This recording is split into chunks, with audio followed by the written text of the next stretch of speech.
कहूँगा दुनिया भर में देखोगे, अगर 90 बार किसी के नेतृत्व में चुनाव हारने का रिकॉर्ड है तो श्रीमान राहुल गांधी जी के नेतृत्व में हारे हैं। और पार्टी के अंदर भी राहुल गांधी जी के नेतृत्व पर सवाल खड़े होते हैं। अब जब वो चुनाव हार जाते हैं तो ईवीएम पर प्रश्न चिन्ह खड़ा करते हैं, तो कभी वोटर्स पर ठीकरा फोड़ते हैं।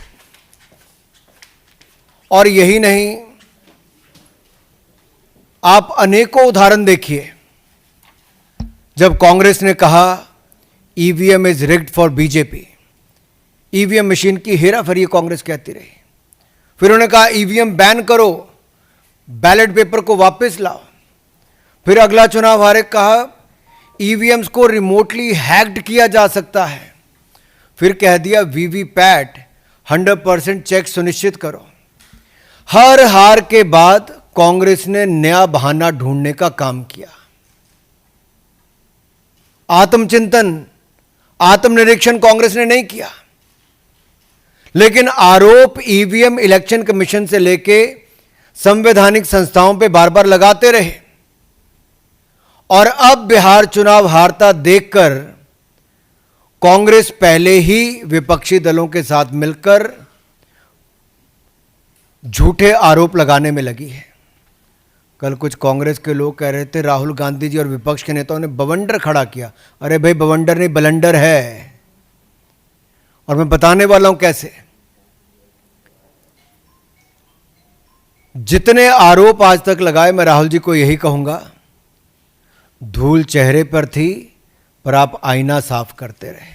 1957 में बूथ कैप्चरिंग करके कांग्रेस ने काम किया। 1967 में कांग्रेस ने J&K में, जम्मू कश्मीर में पूरी तरह से एक तरह से रिगिंग करके विरोधियों के नॉमिनेशन तक खत्म करवा के ये सब कार्य कर दिए। और सरदार पटेल पे तो आज मैं क्या कहूं, वो तो कांग्रेस ने अंदर ही अंदर उनके साथ जो किया, नहीं तो सरदार पटेल शायद पहले प्रधानमंत्री होते। तो रिगिंग पार्टी के अंदर भी और देश के चुनाव में भी कांग्रेस की करने की आदत रही है। और जस्टिस सिन्हा ने जो इंदिरा गांधी जी को 2 अकाउंट्स पे गिल्टी किया था, वो आप देखिए इलेक्टोरल माल प्रैक्टिस के लिए किया था।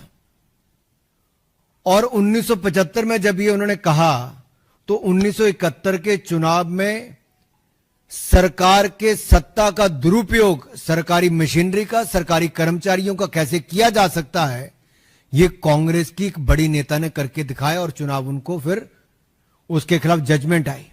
देश को बाद में आपातकाल झेलना पड़ा। 1987 में नेशनल कॉन्फ्रेंस के साथ मिलकर लार्ज स्केल रिगिंग कांग्रेस ने की। और राइट साइड पे देखिए, कीर्ति जा जी ने कहा कि पोलिंग बूथ लूटने का काम उनके और उनके पिताजी के लिए और कांग्रेस के नेताओं के लिए उस समय की कांग्रेस ने किया था। ये एक नहीं, ऐसे अनेक उदाहरण हैं। और इस परिवार और पार्टी का शुरू से ये रहा है कि चुनाव हारते हो तो वोटर पे ठीकरा फोड़ दो, या इलेक्शन कमीशन पे ठीकरा फोड़ दो, या इलेक्शन कमीशन के नियमों पर, कार्यप्रणाली पर प्रश्न चिन्ह खड़ा कर दो।